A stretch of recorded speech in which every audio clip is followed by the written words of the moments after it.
Bagi saudaraku semua shalom. Seberapa saudara yang diberkati Tuhan dan bersyukur ada di tempat ini pagi hari ini. Haleluya. Saudara dikasihi Tuhan, tidak terasa hari ini kita sudah ada di minggu terakhir di bulan April dan minggu depan kita sudah masuk di bulan Mei. Betapa cepatnya waktu ini berlalu. Saudara, kalau saya bertanya pagi hari ini, pertanyaan yang pertama adalah, siapa di tempat ini yang pernah gagal, saudara? Ada? Yang pernah gagal ada? Saudara, gagal atau kegagalan, satu kata yang tidak diinginkan orang. Kata ini tidak pernah diharapkan orang. Bahkan orang berusaha menjauh dari kata gagal atau kegagalan ini. Tetapi saudaraku, siap atau tidak, mau atau tidak, kita akan selalu berhadapan dengan yang namanya kegagalan. Dan gagal ini bermacam-macam. Ada gagal yang tidak terlalu berdampak. Tapi kadang-kadang ada gagal yang seumur hidup akan menjadi sebuah penyesalan. Kalau saudara gagal sekolah, paling saudaraku menyesali. Seandainya dulu aku selesaikan tuntaskan sekolahku, mungkin tidak begini keadaanku. Atau mungkin di tempat ini anak-anak muda pernah ada yang gagal dalam berpacaran. Tanggal pernikahan sudah ditentukan. Undangan pun sudah didesain. Tempat pernikahan pun sudah dikasih DP. Salon pun sudah dikasih perskot. Tapi gagal. Atau mungkin di tempat ini ada yang pernah berusaha berbisnis, gagal. Tapi ada satu kegagalan yang cukup berat. Sekalipun masih bisa ada harapan. Yaitu gagal membina rumah tangga. Ini berat ini. Tetapi saudaraku, saya ingin sampaikan bahwa kegagalan saat ini tidak menentukan masa depan saudara. Sekali lagi, kegagalan saat ini atau ada yang sedang mengalami kegagalan di tempat ini tidak menentukan masa depan saudara. Asal saudaraku dengar hari ini firman Tuhan, buka hati untuk firman Tuhan, dan apa yang Alkitab katakan tentang kegagalan itu.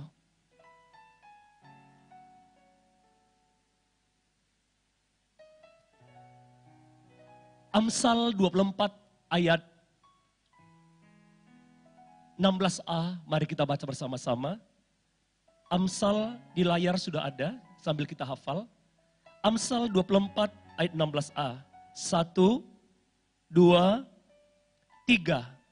Sebab 7 kali orang benar jatuh, namun ia bangun kembali. Sekali lagi. Lebih keras lagi. Sebab 7 kali orang benar jatuh, namun ia bangun kembali. Saudaraku, mengapa saya katakan tadi bahwa kegagalan hari ini tidak menentukan masa depan? Ini ditentukan oleh sikap dan respon seseorang ketika dia sedang mengalami kegagalan.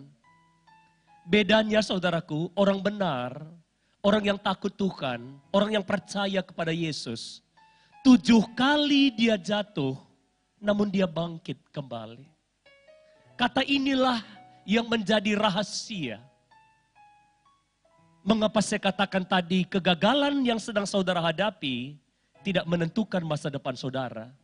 Kalau ayat ini saudaraku percaya. Berarti orang benar pun bisa mengalami kegagalan. Ya. Orang yang rajin ke gereja pun, orang yang melayani Tuhan pun bisa mengalami yang namanya kegagalan. Tapi yang membedakan adalah orang benar itu bangkit kembali. Ada orang-orang yang ketika dia gagal, dia menangisi dan meratapi kegagalannya.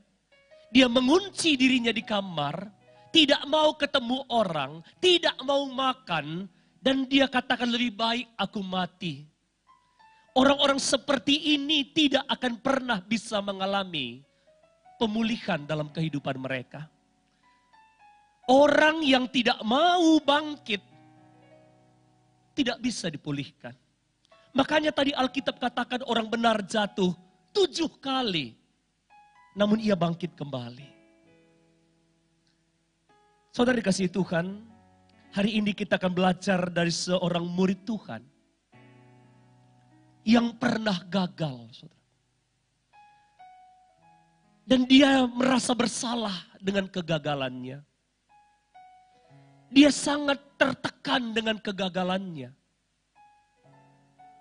Tetapi Yesus datang untuk memulihkan kegagalan dan mengubah kegagalan itu menjadi sebuah keberhasilan. Oleh sebab itu beberapa hari ini dalam doa pagi morning blessing jam 5 pagi, Gembala Rayon kita Pak Hani, beberapa hari ini diingatkan tentang kegagalan. Saudara dikasihi Tuhan, ada banyak di Facebook saya, sampai di penghujung Desember 2020. Ada banyak orang posting teman-teman mereka yang mati dengan tiba-tiba dan rata-rata usianya 40 tahun sampai 50 tahun. Sampai saya dengan istri selalu berkata, ini meninggal lagi berapa umurnya? 42. Baru 3 hari yang lalu. Ini berapa umurnya? 44. Berapa umurnya? 47. 46. 45. Dan rata-rata mereka yang mati itu kena serangan jantung. Bukan karena COVID, saudaraku. Rata-rata karena jantung, rata-rata karena asam lambung tinggi, rata-rata karena mengalami depresi dan tekanan, saudaraku. Setelah saya renungkan, saya baca sebuah artikel bahwa dikatakan di situ biasanya usia 40 itu usia yang sudah mapan. Usaha yang sudah dibangun di situ mulai bagus-bagusnya. Bisnis yang mereka bangun usia 40 sampai 50 lagi sukses-suksesnya. Tetapi semua kita tahu saudaraku, bahwa Maret 2020, bahkan dampaknya sampai hari ini karena pandemi, itu membuat banyak orang tidak siap menghadapi kenyataan. Usaha bisnis pekerjaan yang sudah cukup sukses, usaha bisnis pekerjaan yang mereka bangun sudah cukup kokoh dan kuat, tiba-tiba runtuh seketika, tiba-tiba hancur seketika. Itu yang membuat banyak orang depresi dan tidak siap menghadapi kenyataan hidup. Dan itu tidak hanya dialami oleh orang-orang yang tidak percaya kepada Tuhan. Bahkan yang banyak muncul di Facebook kami adalah orang-orang yang notabene dia katakan dia percaya kepada Tuhan. Saudara dikasihi Tuhan, saya katakan bahwa tahun 2020 sampai dengan hari ini merupakan masa ujian. Bagi kita sebagai orang percaya, kita sedang masuk dalam masa ujian. Dan ini sangat penting, saudaraku. Dan banyak orang ingin lari dari ujian dan kenyataan hidup. Saya bayangkan Bapak Ibu, seandainya di Pulau Batam ini ada sebuah sekolah dan ada berita tentang sekolah itu, bahwa ini adalah sekolah satu-satunya di Pulau Batam yang setiap kenaikan kelas tidak perlu ada ujian.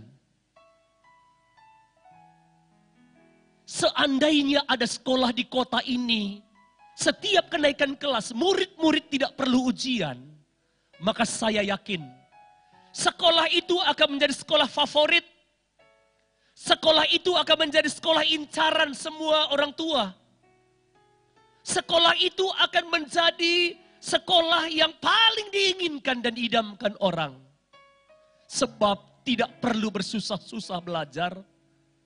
Sebab tidak ada ujian. Orang bisa naik kelas saja kapanpun.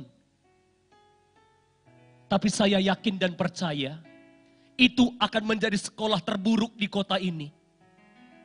Sebab ujian di sekolah itu penting untuk melihat kualitas kehidupan murid-murid.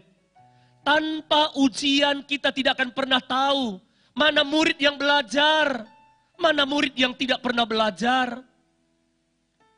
Ujian itu merupakan penentuan kualitas kehidupan seorang murid. Demikian juga saudara dan saya. Kalau saya katakan tadi kita sedang ada di dalam ujian inilah kita akan melihat kualitas kehidupan kita sebagai orang Kristen. Orang Kristen yang punya kualitas kerohanian yang baik, ujian ini tidak akan membuat mereka mundur dan kecewa dari Tuhan. Tapi ujian ini akan memacu mereka untuk lebih baik lagi ke depan. Oleh sebab itu Bapak Ibu Saudaraku, Yesus pernah berkata dalam kitab Matius pasal yang ke-7, bahwa ada dua orang yang sedang membangun rumah. Sama-sama ukuran rumahnya, sama-sama luas rumahnya, pintunya jumlahnya sama, jendelanya jumlahnya sama, pekarangannya sama, catnya juga sama. Tapi satu rumah dibangun di atas batu, tapi satu rumah dibangun di atas pasir. Dua-dua kelihatan sama rumahnya, tidak ada bedanya, warnanya, ukurannya, bahannya pun sama. Tanpa ada banjir, tanpa ada hujan, tanpa ada angin, kita tidak akan pernah bisa melihat mana rumah yang dibangun di atas dasar yang kokoh dan mana rumah dibangun di atas dasar pasir yang tidak punya kekuatan. Tetapi apa yang terjadi? Alkitab berkata, dua-dua rumah itu diperhadapkan kepada hujan banjir dan angin puting beliung. Dan dikatakan, rumah yang dibangun di atas batu tetap berdiri kokoh. Tapi rumah yang dibangun di atas pasir hancur dan sangat mengerikan robohnya. Seperti itulah ujian akan menentukan kualitas kehidupan seseorang. Ujian akan menentukan tingkat kerohanian seseorang. Dan kalau dia punya kerohanian yang baik dibangun di atas dasar yang kuat, maka dia tidak akan hancur, dia tidak akan runtuh dan roboh ketika ujian, persoalan dan masalah datang dalam kehidupan mereka. Yang mengerti berikan tepuk tangan bagi Tuhan. Oleh sebab itu kita akan belajar rahasia apa yang dimiliki, apa yang harus diketahui oleh anak-anak Tuhan. Supaya mereka melihat di balik kegagalan itu, mereka boleh mengalami keberhasilan. Di balik kegagalan itu bagaimana supaya kita bisa melihat pertolongan dan kuasa Tuhan bekerja dalam kehidupan kita. Kita akan belajar saudara, kemari kita buka Yohanes pasal yang ke-21. Yohanes pasal ke-21.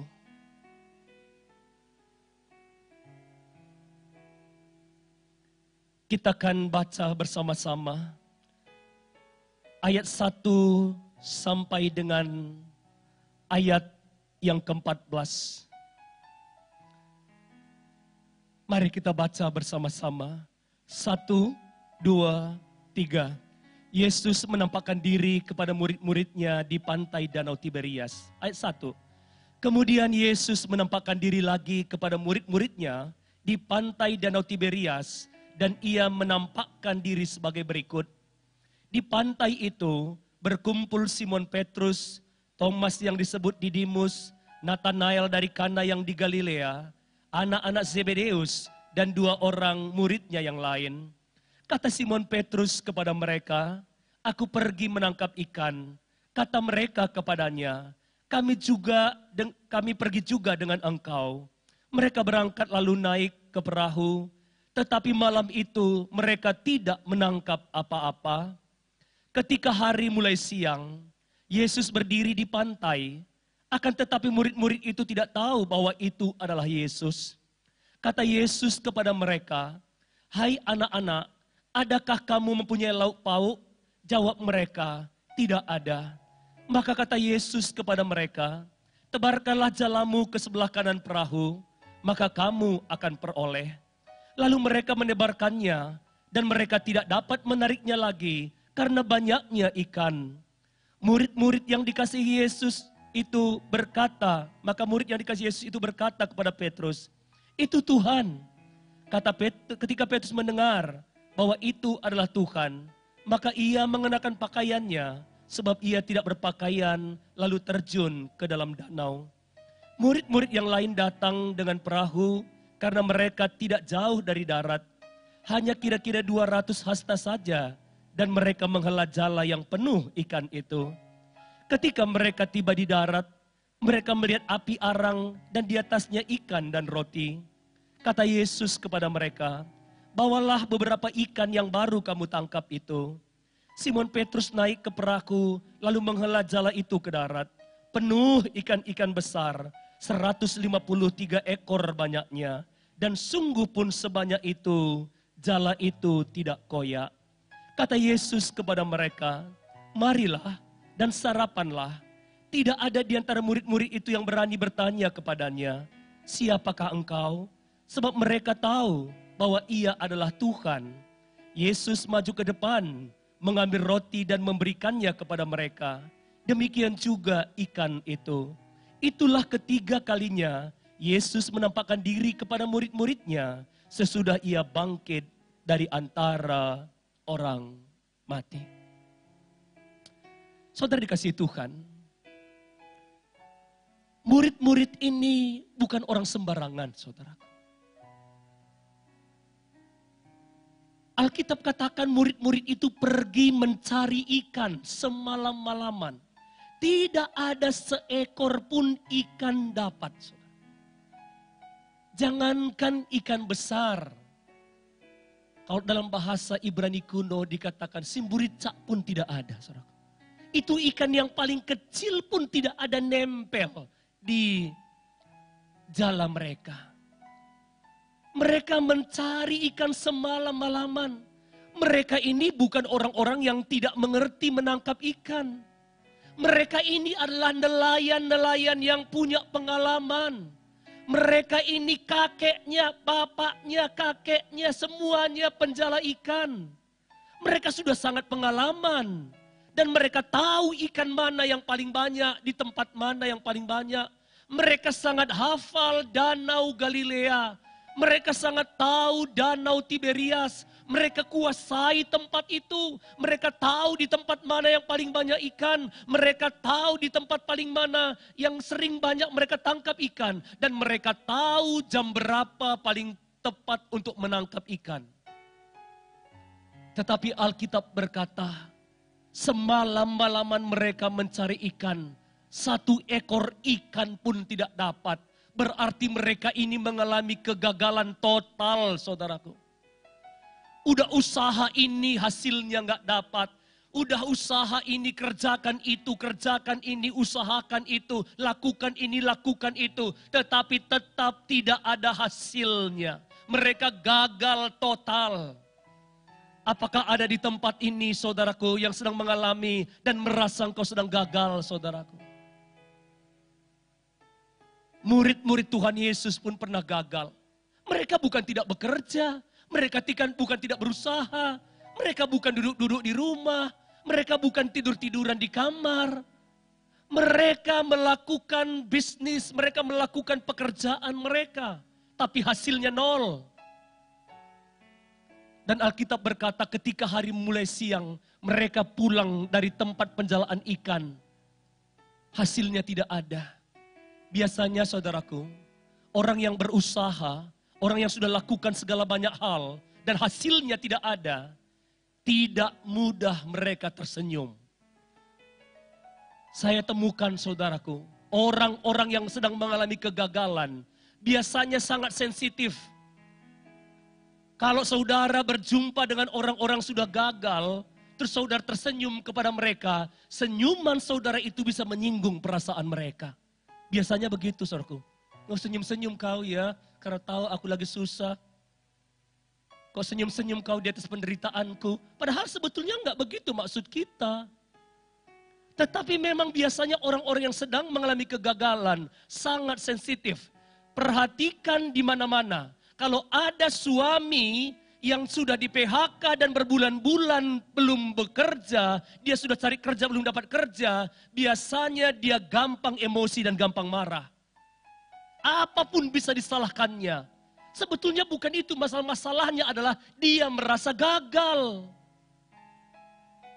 Saya temukan banyak begitu saudaraku. Apalagi dalam masa pandemi ini beberapa orang kehilangan pekerjaan. Lalu istrinya berkata, saya bingung Pak, kok terakhir ini suami saya gampang sekali marah dan emosi.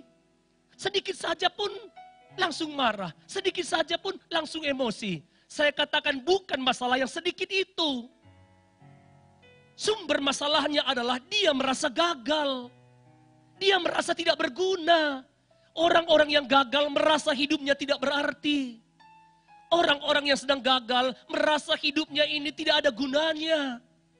Orang-orang yang sedang gagal itu biasanya gampang marah, gampang emosi, sangat sensi. Katakan kiri kanan, saya tahu orang itu. Ya, saudaraku sangat sensi. Yang dulu enggak masalah, sekarang bisa jadi masalah. Jangan saudara salahkan dia. Karena dia sedang mengalami satu masa di mana dia sebetulnya harus kuat dan menang. Bayangkan saudaraku, semalam-malaman cari ikan. Kira-kira 200 meter dari pantai, ada orang bertanya, anak-anak ada enggak lauk pauk? Bayangkan saudaraku, sudah gagal, ditanyain lagi, mau diminta lagi makan. Benar enggak saudaraku? Di sini penting ini. Ini salah satu kunci untuk mengalami mujizat dan pemulihan dari Tuhan. Ketika saudara engkau sedang gagal, ketika seseorang sedang mengalami kegagalan, hati-hati dengan namanya telinga.